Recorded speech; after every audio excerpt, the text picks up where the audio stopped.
Bien, pues muy buenas tardes. En esta ocasión vamos a continuar con los temas del seminario de educación. En esta ocasión vamos a revisar el tema del médico residente como educador. Mi nombre es Eduardo. Actualmente estoy cursando el segundo año de la especialidad en medicina familiar. Entonces, cuando hablamos de este tema que es muy importante, el médico residente como educador, aunque no lo pareciera, en sí tenemos muchos elementos que podemos rescatar de dicho tema. Uno de ellos es hablar inclusive de algún contexto histórico perteneciente a esta formación, ¿no? que el médico residente actualmente tiene hoy en día. El juramento hipocrático es algo que pues todos los estudiantes de medicina, cuando terminamos la carrera, cuando terminamos el internado, de alguna manera estamos familiarizados con ello, ¿no? Aquí hay una parte importante del juramento, el cual nos dice que trataré a sus hijos por hermanos míos y enseñarles este arte. Si quieren aprenderlo sin gratificación y compromiso, hacer a mis hijos partícipes de los preceptos, enseñanzas y demás doctrinas, así como a los de mis maestros y a los discípulos comprometidos y que han prestado juramento según la ley médica, pero a nadie más, ¿no? Entonces, veamos, ¿no? Cómo esto, pues, no es algo nuevo, aunque así lo pareciera. De hecho, pues, es tan importante la cuestión educativa, por supuesto, no solamente en el ámbito médico, pero es muy importante recalcar que, pues, esta plática la vamos a enfocar en este ámbito, puesto que, pues, la residencia, ¿no? Es un punto que ahorita estamos viviendo, pero dentro de este mismo contexto histórico debemos rescatar ciertos escenarios, ¿no? En los cuales se ve envuelta esta cuestión educativa. Aquí, por ejemplo, dentro de un prospecto meramente personal, tenemos aquí la imagen de una rotación que yo viví cuando era estudiante de medicina. Aquí podemos ver a la doctora de geriatría, recuerdo aún, con muchos estudiantes, ¿no? Y nos encontrábamos en la consulta externa. Si bien aquí no tenemos a un residente, porque todos los de la fotografía éramos estudiantes, sí teníamos ese contacto, pues, con la educación al momento justo en el cual la doctora, pues, nos evaluaba de acuerdo a cómo nosotros íbamos desarrollando gran parte de la consulta geriátrica de los pacientes, por supuesto abordando temas pues enfocados al año en el que nos encontrábamos, ¿no? Que a lo mejor aquí era un poquito más hacer énfasis en la exploración física, en el interrogatorio por aparatos y sistemas, en dar medidas higiénico-dietéticas, etcétera. Conforme fue avanzando la carrera, pues llegamos al internado y en esta siguiente diapositiva podemos ver una de las primeras reanimaciones neonatales que pude llevar a cabo dentro de mi formación. En este aspecto, aún recuerdo que si bien sí ya había residentes, en este evento quirúrgico que fue una cesárea, pues propiamente igual la persona que me estaba orientando pues era el médico adscrito, ¿no? Y al final pues volvemos a esta parte en la cual el doctor pues me estaba prácticamente enseñando, ¿no? Cuáles son todos los pasos de este procedimiento tan importante que es el recibir pues una nueva vida. Particularmente el entorno educativo, pues a mí me llamó muchísimo la atención desde los primeros momentos, no solo de la carrera, incluso desde que me encontraba en la secundaria, en la prepa. Yo creo que a muchas personas no les gusta siquiera el hecho de poder pues exponer y demás. A mí la verdad sí me ha gustado y es por eso que decidí hacer el servicio social en un ámbito meramente educativo. Y entonces en estas imágenes podemos ver cómo una de las muchas tareas que hacíamos en este servicio social era justamente dar prácticas a los estudiantes de la carrera. En la primera imagen podemos ver cómo estamos enseñando a colocar ese reservorio mascarilla para una reanimación cardiopulmonar básica y en la siguiente imagen podemos ver cómo teníamos estos modelos para realizar a cabo la técnica de una adecuada exploración prostática, ¿no? Entonces, volvemos con lo mismo, a lo mejor ahora se invierten un poco los papeles y nosotros somos los que estamos encargados de llevar a cabo este quehacer, pues, educativo, ¿no? De enseñar. Y finalmente, pues hasta el día de hoy, ahora que nos encontramos en la residencia, podemos ver cómo seguimos dentro de este mismo ámbito, en la cuestión de poder dar sesiones, ¿no? A nuestros propios compañeros, pero ahora ya nosotros como residentes fungir ese papel, ¿no? Del médico residente como educador, como lo es en la primera imagen. Si bien ahí no salen los médicos internos de pregrado, sí es importante señalar que pues ya tenemos a estos pequeños médicos, ¿no? Dentro de su formación y nosotros pues no solamente se trata, ¿no? De decirles, haz esto, saca esta muestra, pon esta sonda, onda, sino realmente enseñarles, ¿no? El por qué tenemos que hacer esto o cómo realizar este procedimiento en caso, pues, de que el médico interno, pues, se trabe por ahí, ¿no? Y nos menciona el texto algo bien importante, muchas veces sin haber recibido una formación en docencia, ¿no? Porque a lo mejor entramos a la carrera, a la especialidad, sin a lo mejor pensar que una de las múltiples tareas que tenemos a nuestro cargo, pues es justamente la parte educativa. Entonces, a raíz de esto hemos tenido muchos estudios, como lo es justamente este que está mostrado en pantalla, The House Officer as a Medical Educator. En este estudio, ¿no? Se concluyó que los residentes consideraban que alrededor del 50% del entrenamiento que recibían provenía de un residente a otro residente. Y esto lo vemos mucho en esta cuestión de las jerarquías, que si bien no, o más bien es algo que ya no está propiamente implementado en el sentido de tener que hacer lo que la otra persona dice simplemente por el hecho de ser un R+, sino todo lo contrario, ver a ese R+, como alguien que tiene una mejor o mayor experiencia en ciertos aspectos y que de esa experiencia nosotros podemos aprender, ¿no? También concluyeron que el 40% del tiempo de sus labores asistenciales lo utilizaban en supervisar a otros residentes. Y esto es completamente válido. Un ejemplo que tengo así muy, muy reciente es cuando estaba rotando en el servicio de medicina interna. Entonces, los residentes de medicina interna, pues a mí me enseñaron propiamente el procedimiento para realizar una toracocentesis. Y a raíz de esto, pues pude realizar una toracocentesis siempre supervisados por los R+.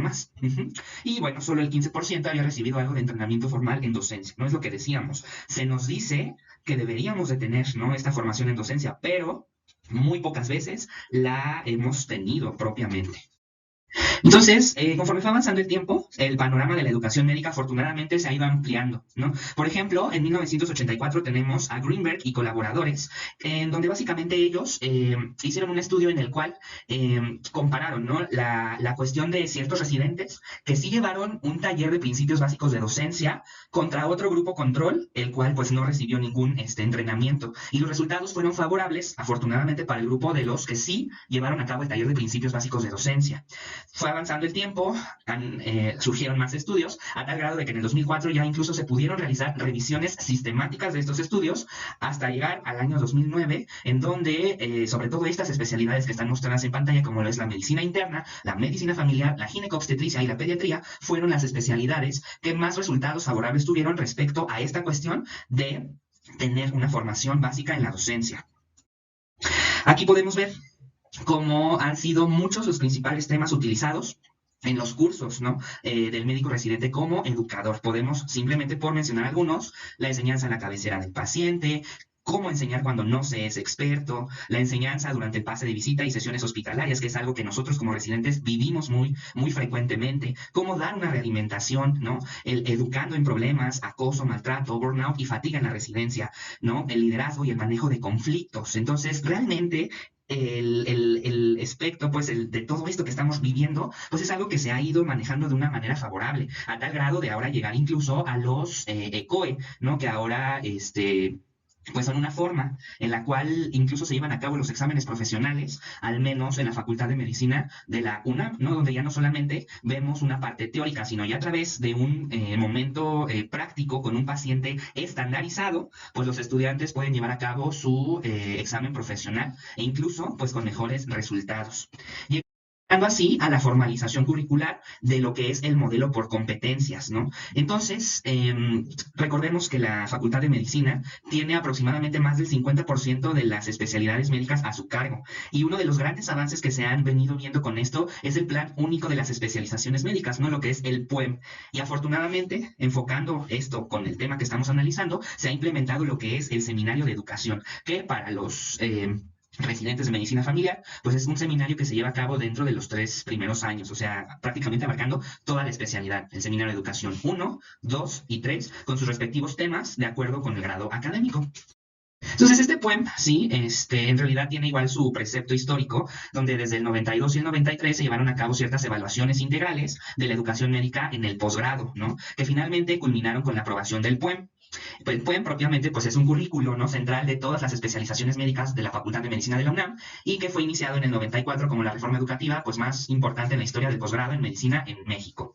Para el año 2007 el currículo se modificó con el fin de que se incluyeran estos contenidos en todos los años de las residencias médicas. Y Entonces aquí donde tenemos ciertas pautas para la organización, el desarrollo y la implementación de esta actividad educativa sobre el médico residente como educador, ¿no? Igual por mencionar algunas, definir los contenidos, como considerar programas existentes, revisión de literatura, encuestar a potenciales educandos, elegir los métodos de enseñanza y aprendizaje, obtener una realimentación de los residentes con regularidad y al final del curso evaluar el efecto del programa con diferentes instrumentos, pero algo que también me llama mucho la atención es la inclusión de una diversión, de una conexión y la creación de redes. Y esto es lo que se nos mencionaba, que muchas veces, a lo mejor algo de lo cual tiene cierta desventaja, es que a lo mejor no a todos los residentes les va a agradar esta idea, ¿no? E incluso pueden terminar en una situación de aburrimiento al estar revisando esta clase de temas, pero sobre todo al tratar de ejecutarlo, ¿no? Ya con los, a lo mejor, residentes de menor año académico, con los internos de pregrado, incluso con los propios estudiantes de medicina que ya se encuentran rotando en los hospitales, ¿no?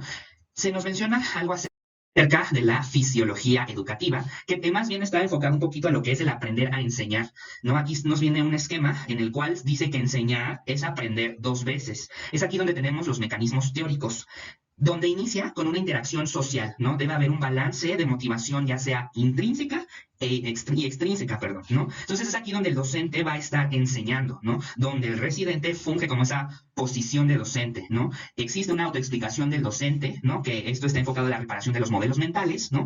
Existe la práctica deliberada con la realimentación, y entonces la idea es crear una conciencia propia y autorregulación del docente, que esto está muy enfocado a lo que es la metacognición, y de esta forma el docente termina con un aprendizaje mucho más significativo, ¿no? Yo siempre he dicho que si entendimos un tema, vamos a ser capaces de explicar ese tema, pero sobre todo de explicarlo de tal manera que la otra persona tenga más probabilidad de que lo entienda, ¿no? Y es así como entonces, pues, matamos a dos aves, ¿no? De un solo tiro.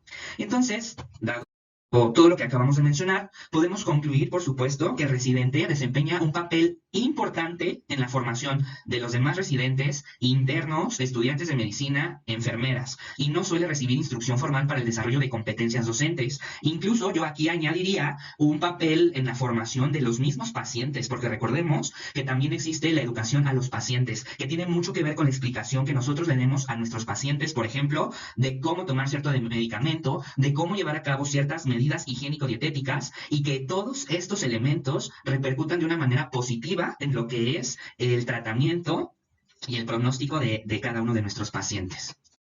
También, dentro de las conclusiones importantes, podemos mencionar que la función educadora del médico residente ha sido y seguirá siendo una función sustancial en los escenarios clínicos. Los residentes y las instituciones oficiales encargadas de la educación médica en varios países hacen evidente la necesidad de formalizar e institucionalizar el papel del médico residente como educador en los programas académicos de las instituciones educativas, como lo es el PUEM, y que, bueno, todo programa relacionado a esto debe incluir esa realimentación, porque se ha demostrado que esta realimentación mejora las habilidades de comunicación de manera inmediata entre residentes y el educando. Y respecto a los programas académicos, deberían tener una operacionalización y una vigilancia para que se lleven a cabo dentro de los escenarios de trabajo del médico residente.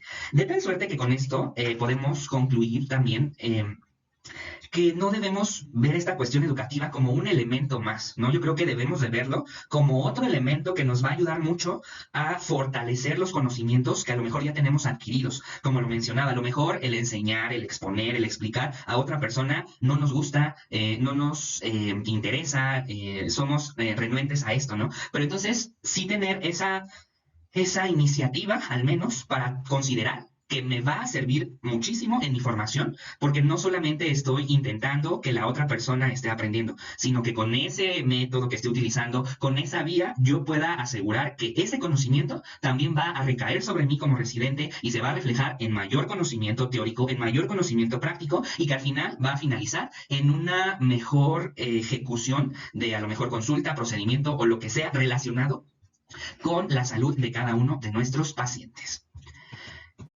Pues esto sería todo. Muchísimas gracias por poner atención a esta charla y esperemos que sea fructífero para futuros compañeros. Muchísimas gracias.